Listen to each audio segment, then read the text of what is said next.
예, 아침 목사에 오신 여러분들 환영하고 축복합니다. 특별히 오늘은 이번 한 주간의 마지막인데요. 이번 한 주간 또 이렇게 아침 묵상으로 하나님 앞에 드릴 수 있게 허락하신 하나님께 감사를 드립니다. 아마 이 시간들 통해서 이렇게 작은 시간이지만 이 시간을 통해서 우리 각 사람에게 하나님께서 분명히 이 시간들이 쌓이면 분명히 일하실 것이라고 믿습니다. 그런 믿음을 가지고 또 이 길을 걸어갔으면 좋겠고요. 또 오늘 하루 또 이번 한 주간 오늘 묵상하고 잘 마무리했으면 좋겠습니다. 오늘은 공의 앞에 서시다라는 제목을 가지고 마가복음 14장 53절부터 65절까지 말씀을 계속해서 살펴봤으면 좋겠습니다. 우리 60절과 61절 말씀 같이 한번 읽어볼까요? 같이 읽도록 하겠습니다. 대제사장이 가운데 일어서서 예수에게 물어 이르되 너는 아무 대답도 없느냐 이 사람들이 너를 치는 증거가 어떠하냐 하되 침묵하고 아무 대답도 아니하시거늘 대제사장이 다시 물어 이르되 내가 찬송받을 이의 아들 그리스도냐. 예, 우리가 어저께 공회에 붙잡혀온 예수님의 모습을 보게 되죠. 공회는 이스라엘의 재판소의 일종의 재판을 예수님께 받게 되는데 많은 사람들이 예수님에 대한 증언을 합니다. 이 사람이 이런 잘못을 했습니다. 이런 잘못을 했습니다. 그런데 이 증언이 서로 일치하지 않죠. 그리고 마땅히 죽일 만한, 죽음을 부를 만한 그런 죄목이 없는 거예요. 그러자 이제 누가 직접 나서는 거예요? 대제사장이 나서요. 나서서 뭐라고 묻냐면 사람들이 너에 대해서 이렇게 증언을 하는데 이 증언에 대해서 왜 네가 침묵하냐, 아무 말도 안 하냐, 왜 변호하지 않냐? 라고 묻죠. 사실 변호할 만한 일들이 아니죠. 거짓된 증언이니까. 그래서 침묵하고 있었던 것 같아요. 그러더니 이제 마지막으로 대제사장이 묻습니다. 뭐라고 묻냐면 내가 찬송받을 이의 아들 그리스도냐. 찬송받을 이는 누구예요? 하나님이시죠. 그러니까 뭐라고 묻냐면 네가 하나님의 아들 그리스도 메시아냐 물은 거예요. 그렇다면 왜 이런 말씀을 물었을까요? 이렇게 물은 의도는 뭘까요? 의도. 이렇게 묻은 의도는 이런 거죠. 예를 들면 그런 거죠. 예스라고 대답해요. 예수님께서. 그건 뭐예요? 이 사람이 자기가 하나님의 아들이었다고 이야기했다고 신성모독이라고 말하는 거죠. 그 당시에 우리나라는 이제 사실 종교를 세상의 종교를 보면 이렇게 자연이 굉장히 이렇게 혹독한 지역은 신에 대한 경외감이 커요. 특별히 중동 지방도 신에 대한 경외감이 큽니다. 왜냐하면 굉장히 그들은 기도할 때도 바짝 엎드려서 기도하잖아요. 그래서 하나님에 대한 경외감이 굉장히 커요. 그래서 하나님 이름도 함부로 부르지 못할 정도로 이 사람들은 생각을 했어요. 근데 심지어 하나님의 아들이다? 이렇게 주장한다는 건 굉장히 큰 신성모독이에요. 그래서 이 질문을 통해서 뭘 하냐면 예스라고 그러면 뭐예요? 예수님을 신성모독으로 잡아넣기 위해서 그런 거죠.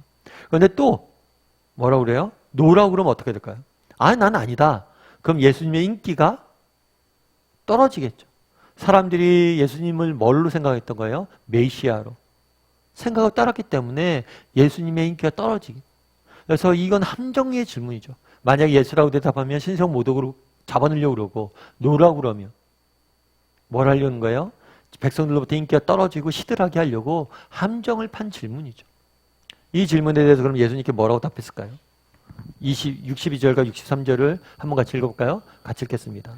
예수께서 이르시되 내가 그니라 인자가 권능자의 우편에 앉은 것과 하늘 구름을 타고 오는 것을 너희가 보리라 하시니 대제사장이 자기 옷을 찢으며 이르되 우리가 어찌 더 증인을 요구하리요.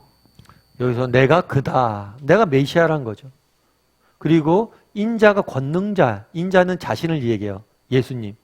권능자는 하나님이죠. 하나님 우편에 앉았다는 것은 하나님의 아들이라는 의미. 이나가 말하는 대로 내가 메시아고 하나님의 아들이란 거예요. 그리고 너희는 보게 될 거예요. 뭘 보게 돼요? 구름을 타고 오는 것을. 정말 인자가 다시 오실 재림을 너희가 보게 될 것이라고 말씀하죠. 그러자 뭐라고 그러는 거예요? 제사장이 옷을 찢으며 우리가 어찌 더 증인을 요구하려.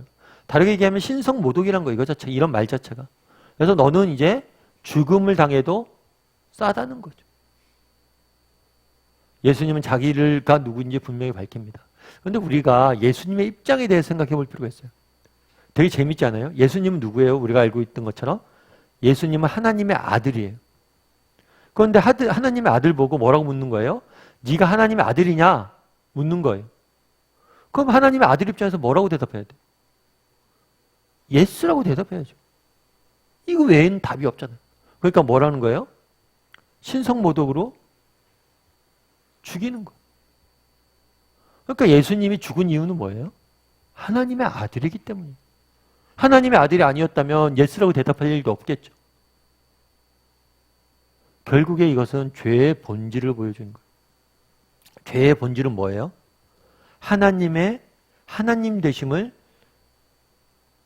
인정하지 않는 거예요. 아담이 처음에 죄를 짓고 선악과를 따먹고 에덴에서 떠났던 이유도 거기. 하나님의 하나님 되심을 인정하지 않는 거예요. 내가 하나님이 되고 싶어 하는 거예요. 오늘 본문도 마찬가지예요. 대지세상에 네가 하나님의 아들이냐? 맞다. 그럼 죽어라는 거예요. 예수님이 죽은 이유가 뭐예요? 하나님의 아들이기 때문에 죽은 거예요. 하나님의 아들한테 하나님의 아들이라고 묻는 이냐라고 물으면 예스라고 답해야죠.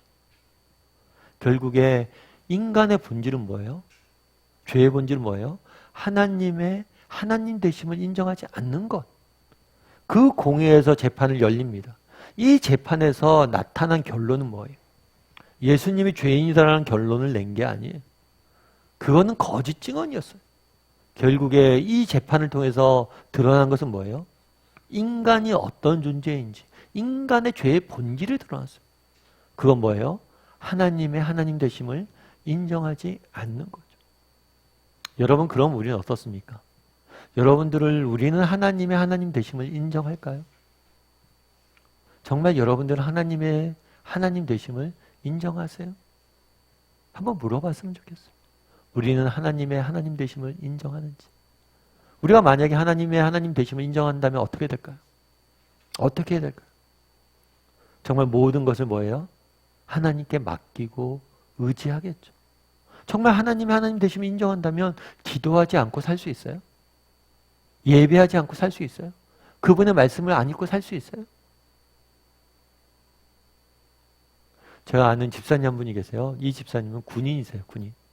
직업 군인으로 오래 이렇게 일하셨죠. 그래서 아프가니스탄에 파견도 되고, 그래서 군인으로 육사도 나오시고 군인으로 오래 일하셨는데 그 집사님이 그런 이야기를 하더라고요. 목사님, 군인은요, 제가 군생활을 하다 보니까 하나님 안 믿으면 군생활을 할 수가 없대요. 왜 그래요? 그랬더니만 군대에서 이제 생활하다 보면 뭐 내가 만약에 중대장이다, 뭐 대대장이다, 그럼 중대장이다 그러면 뭐 내 중대에서 관리하는 군인들이 있잖아요. 근데 이 아이들이 그러니까 가끔은 탈영도 하고, 그럼 아이들이 탈영을 하면 그러니까 중대장 책임이에요. 그런데 탈영하는 이유 중에 여러 가지가 있는데 그 중에 하나는 애인 변심이 있대요. 아니 내가 아무리 중대장이고 아이들을 내가 중대원들 돌보지만 애인 연애 문제까지 내가 어떻게 돌보냐고. 애인 변심하는 것까지 막을 수가 없지 않냐. 뿐만 아니라 군대는 사건 사고가 너무 많아요. 알 수 없는 위험들이 있는 곳이야. 근데 아무리 준비하고 철저히 해도 막을 수가 없다는 거예요. 그러면서 참 인간이 얼마나 무력한 존재인지를 깨닫게 된대. 그러니까 하나님 안 믿을 수가 없다. 하나님 의지하지 않을 수가 없다. 기도 안 할 수가 없다.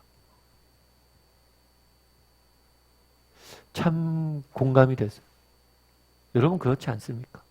정말 우리가 얼마나 무력한 존재인지 깨닫고 정말 하나님만이 나의 하나님 되시는 것을 인정한다면 우린 기도 안 하고 살 수가 없잖아요.